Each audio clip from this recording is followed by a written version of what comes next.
Atchutapuram సెజ్లోని Essentia pharma కంపెనీలో బుధవారం జరిగిన భారీ పేలుడు భయానక వాతావరణాన్ని సృష్టించింది. 17 మంది ప్రాణాలు పోగొట్టుకోగా 41 మంది కార్మికులు తీవ్రంగా గాయపడి ఆసుపత్రిలో చికిత్స పొందుతున్నారు. చనిపోయిన 17 మందిలో 12 మృతదేహాలను పోస్టుమార్టం నిమిత్తం నిన్న రాత్రి విశాఖలోని కేజీహెచ్కు తరలించారు. 5 మృతదేహాలకు అనకాపల్లిలోని ఎన్టీఆర్ ప్రభుత్వ హాస్పిటల్లో పోస్టుమార్టం నిర్వహించారు. మృతదేహాలను కేజీహెచ్కు తరలించి పంచనామా చేసే క్రమంలో మృతుల కుటుంబాలు అడ్డుపడ్డాయి. తమకు న్యాయం చేయకుండా పంచనామా నిర్వహించేందుకు వీల్లేదని ఆందోళనకు దిగాయి. వారికి కార్మిక సంఘాలు మద్దతుగా నిలిచాయి. అయితే మృతుల కుటుంబ సభ్యులకు విశాఖ జిల్లా కలెక్టర్ హరేంద్ర ప్రసాద్ నచ్చచెప్పే ప్రయత్నం చేశారు. అయినప్పటికీ వారు వినలేదు. ఈరోజు ఉదయం వరకు చర్చలు కొనసాగుతూనే ఉన్నాయి. మొత్తానికి ఈరోజు ఉదయం కలెక్టర్ ప్రకటన చేశారు. మృతి చెందిన కార్మికుల కుటుంబాలకు ₹1 కోటి చొప్పున పరిహారం అందజేస్తామని కలెక్టర్ ప్రకటించారు. అనకాపల్లి జిల్లా కలెక్టర్ మరియు ఎస్పీ గారితో మాట్లాడి అక్కడ ఉన్న డెడ్ బాడీస్ అన్ని కూడా మనం ఇక్కడ షిఫ్ట్ చేయడం జరిగింది. వాళ్ళకు మనం కోరుతూ ఉన్నాము ఈ విధంగా me please proceed with inquest అని. But they want an assurance కూడా కాంపన్సేషన్ సంబంధించి కమ్యూనికేట్ చేయడం జరిగింది. But they specifically insisted that collector should come and tell. So దాని మేరకు నేను కూడా రావడం జరిగింది. ₹1 కోటి చనిపోయిన ప్రతి కుటుంబ సభ్యులకి వాళ్ళ లీగల్ హ్యార్స్కి అందచేయడం జరుగుతుంది. I know it is a very unfortunate incident సంబంధించి పూర్తి వివరాలు కూడా మనము ఫైండ్ అవుట్ చేయడం జరుగుతుంది. ఒక టీమ్ ఆఫ్ ఎక్స్పర్ట్స్ దాన్ని సైట్ని ఇన్స్పెక్ట్ చేసి ఎందువల్ల ఈ ప్రమాదం జరిగింది, ఇటువంటి ప్రమాదం ఫ్యూచర్లో జరగకుండా దీని మీద మనము ఆల్రెడీ టీమ్స్ అనకాపల్లి డిస్ట్రిక్ట్ ద్వారా ఏర్పాటు చేయడం జరిగింది. ఇంతే కాకుండా కొంతమంది బాధితులు కూడా మన దగ్గర ఉన్నారు. Patients are presently in Medicover hospital. అక్కడ వాళ్ళకి తగ్గ ట్రీట్మెంట్స్ మనం ఇవ్వడం జరుగుతుంది. ప్రస్తుతానికి అందరూ కూడా స్టేబుల్గానే ఉన్నారు, ఎటువంటి ఇబ్బంది లేదు. వాళ్ళకి పర్సంటేజ్ ఆఫ్ బర్న్స్ చూస్తే అరౌండ్ 30 to 40% దాకా వాళ్ళకి బర్న్స్ ఉన్నట్టు డాక్టర్స్ తెలిపారు. ఇది కాకుండా ఇంకా కొంతమంది అఫెక్టెడ్ వర్కర్స్ కూడా వివిధ హాస్పిటల్స్లో వాళ్ళు ఉన్నారు. కిమ్స్లో కొంతమంది అనకాపల్లి జిల్లాలోనే ఉన్న హాస్పిటల్స్లో వాళ్ళు అడ్మిట్ చేయడం జరిగింది. వెంటనే అక్కడ మన టీమ్స్ స్పందించి రెవెన్యూ వివిధ సిబ్బందులంతా కూడా స్పందించి వాళ్ళని హాస్పిటల్స్ తరలించడం జరిగింది. సో దానివల్ల చాలా వరకు ప్రాణాలు మనం కాపాడగలిగాము. Unfortunately we lost lot of lifes. But ఫ్యూచర్లో జరగకుండా మనం దీని గురించి చర్యలు తీసుకోవడం జరుగుతుంది. ఫార్మా కంపెనీపై చట్టపరంగా చర్యలు తీసుకుంటామని కేజీహెచ్ వద్ద మీడియాతో మాట్లాడుతూ కలెక్టర్ చెప్పారు. బాధిత కుటుంబాలకు 3 రోజుల్లోపు పరిహారం అందజేస్తామన్నారు. క్షతగాత్రులకు మెరుగైన వైద్యం అందిస్తామని తెలిపారు. సాల్వెంట్ లీకేజ్ వల్లే ఈ ఘటన జరిగినట్లు ప్రాథమికంగా నిర్ధారించినట్లు చెప్పారు. గాయపడ్డ వారిలో కొందరు విశాఖలోని మెడికోవర్ హాస్పిటల్లో చికిత్స పొందుతున్నారని, వారి పరిస్థితి నిలకడగా ఉందని చెప్పారు. మరికొందరు అనకాపల్లిలోని వేర్వేరు హాస్పిటల్స్లో చికిత్స పొందుతున్నారని తెలిపారు. పోస్ట్మార్టం వాళ్ళు కాంపన్సేషన్ గురించి అడిగి వాళ్ళు కొద్దిగా ఆందోళన చేశారు. వాళ్ళకి వివరించడం జరిగింది. కాంపన్సేషన్ ఎట్టి పరిస్థితిలో వాళ్ళకి దాదాపు ₹1 crore మనం ప్రతి ఫ్యామిలీకి కూడా ఇవ్వడం జరుగుతుందని క్లారిఫై చేయడం జరిగింది.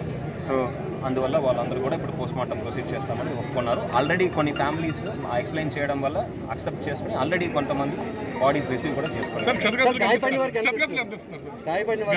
గాయపడిన వారికి మనకి ఎక్స్టెంట్ ఆఫ్ ఇంజురీ బట్టి ఉంటుందండి. అది ఇంకా గవర్నమెంట్ మెడికవర్లో మన దగ్గర 7 ఉన్నారు.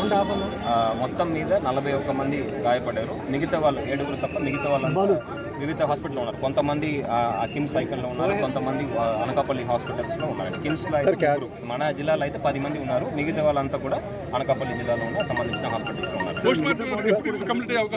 పోస్ట్మార్టం మనం ఎక్కువ టీమ్స్ పెట్టాము. In another 3 hours maximum we will complete. అంతే మనకు పంపించిన 12 బాడీస్ మాత్రమే మనము ఇక్కడ పోస్ట్మార్టం చేసి పంపడం జరుగుతుంది. మిగతాది అనకాపల్లి అండ్ ఎన్టీఆర్ హాస్పిటల్లోనే చేయించడం జరుగుతుంది. రెస్క్యూ అండ్ కంప్లీట్ అయినట్టే అండి. అక్కడ they can comment as of now లేదండి. యాజ్ ఆఫ్ నౌ నాకు తెలిసిన వరకు అందరూ కూడా స్టేబుల్గానే ఉన్నారు. మనము ప్రోగ్నోసిస్ ఎలా ఉంటుందని మనం చెప్పలేము. మొత్తం 17 మంది మీరు అనౌన్స్ చేశారు. పరిస్థితి ఎలా ఉందండి? సారీ, మెడికవర్లో ఎవరైతే ట్రీట్మెంట్ పొందుతున్నారో వాళ్ళు ప్రస్తుతానికి మన స్టేబుల్ గానే ఉన్నారు. విషాదకరంగా మనం ఇప్పుడు అఫీషియల్ చనిపోయారు.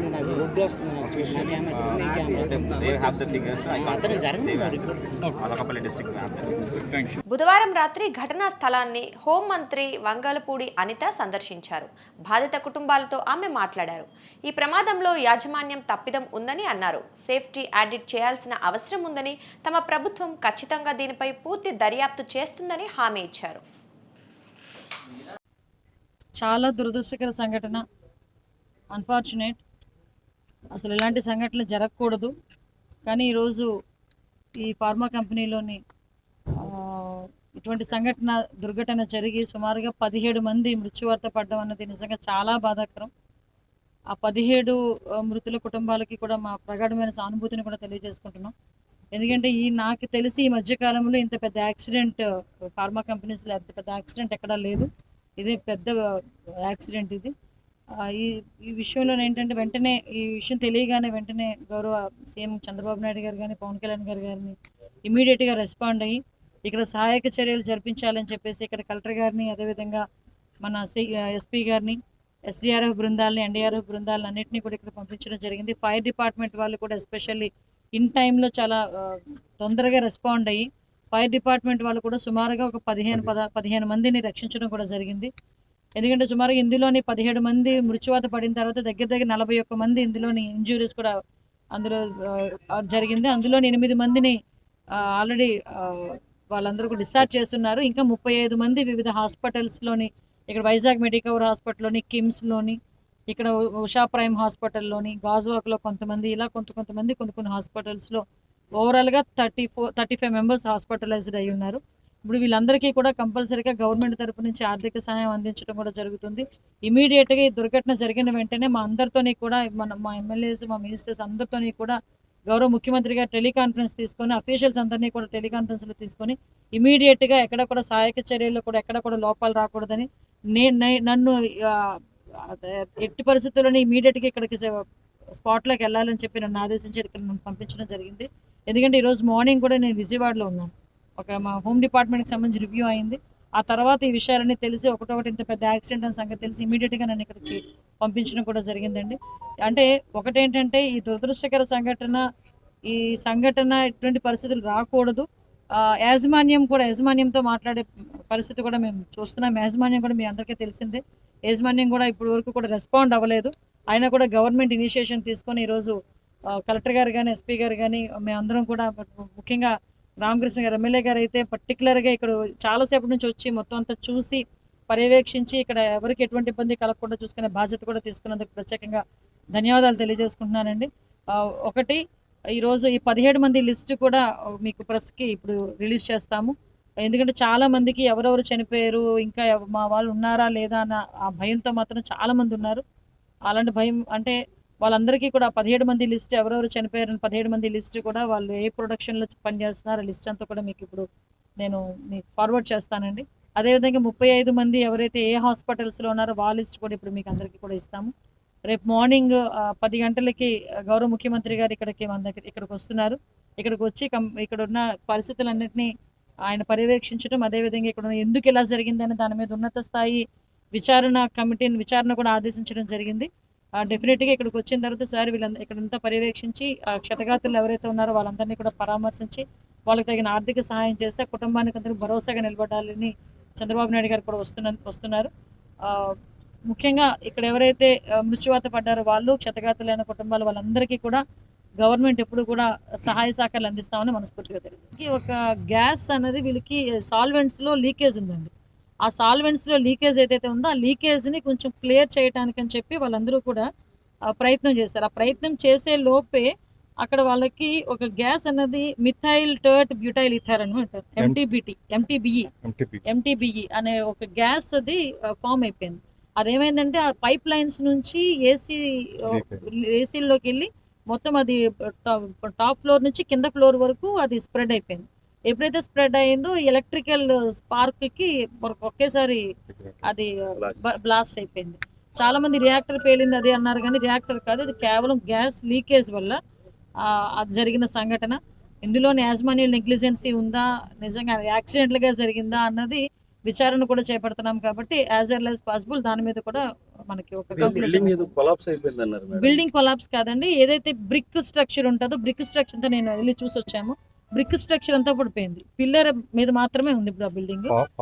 ఫాల్ సీలింగ్ మొత్తం పడిపోయింది, బ్రిక్ స్ట్రక్చర్ అంతా పడిపోయింది.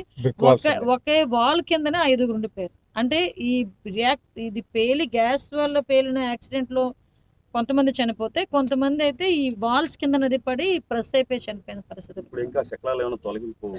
చాలా మట్టుకు శకలాలన్నీ తొలగించారండి. ఎన్డీఆర్ఎఫ్ బృందాలు, ఎస్డీఆర్ఎఫ్ బృందాలతో పాటు నిజంగా చెప్పాలి ఫైర్ డిపార్ట్మెంట్ వాళ్ళు అయితే ఎక్సలెంట్ జాబ్ చేశారు. ఈ రోజు ఇమీడియట్ గా 15 మందిని రక్షించడం. వాళ్ళు ఏమాత్రం అంటే అక్కడ కూడా ఒక బ్లాక్ పొగ అండి, అదంతా కూడా నల్లని దట్టమైన పొగ అనమాట. ఆ పొగలో వాళ్ళకి ఊపిరి కూడా సల్పకుండా చాలా ఇబ్బందులు పడ్డారు. బట్ వెంటనే ఫైర్ కూడా కంట్రోల్ చేయడం, మంటలు కూడా కంట్రోల్ చేయడం కూడా జరిగింది. ఇమీడియట్గా ఇక్కడ జరిగిన సంఘటన జరిగిన వితిన్ 1 అవర్ లోపే ఎస్పీ గారు కానీ, కలెక్టర్ గారు కానీ, ఇక్కడ ప్రజాప్రతినిధులు అందరూ కూడా ఇక్కడికి చేరుకునే సహాయక చర్యలో నిమగ్నమై ఉన్నారు.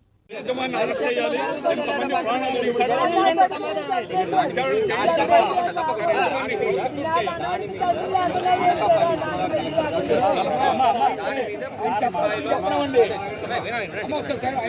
యాజమాన్యం మీద చర్యలు తీసుకుని అందరూ కోరుతున్నారు. దానికి సంబంధించి అనకాపల్లి జిల్లా కలెక్టర్ వర్యులు, అదేవిధంగా ఎస్పీ వర్యులు ఆల్రెడీ టీమ్స్ పురమాయించడం జరిగింది. వాళ్ళందరినీ కూడా పట్టుకోవడం జరుగుతుంది. వాళ్ళ మీద రెస్పాన్సిబిలిటీ ఫిక్స్ చేయడం జరుగుతుంది. ఓకే అర్థం చేసుకోండి. నో నేను ఎంత మాట చెప్తే ప్రాణాలు వెనక్కి రాదు. మీ బాధ నాకు అర్థమవుతుంది. బట్ మన ముందుకు వెళ్ళాలి.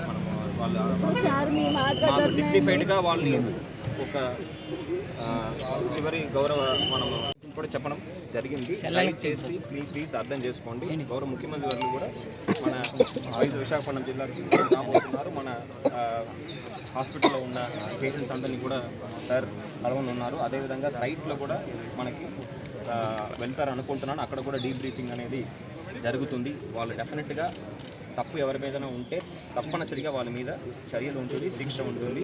అది పక్కన పెడితే మీ బాధ తప్పకుండా సార్ అర్థం చేసుకుని వాళ్ళతో మాట్లాడి మనము ప్రతి కుటుంబానికి, చనిపోయిన వారి కుటుంబానికి ₹1 ఎవరు తెలుసుకొని వెంటనే రాబోయే 1-2 రోజుల్లోనే వాళ్ళందరికీ కూడా చెక్ అందించడం జరుగుతుంది. ఇంకా మిగతా హాస్పిటల్స్ కూడా కొంతమంది పేషెంట్స్ ఉన్నారు, వాళ్ళని అందరినీ కూడా పరామర్శించడం జరుగుతుంది.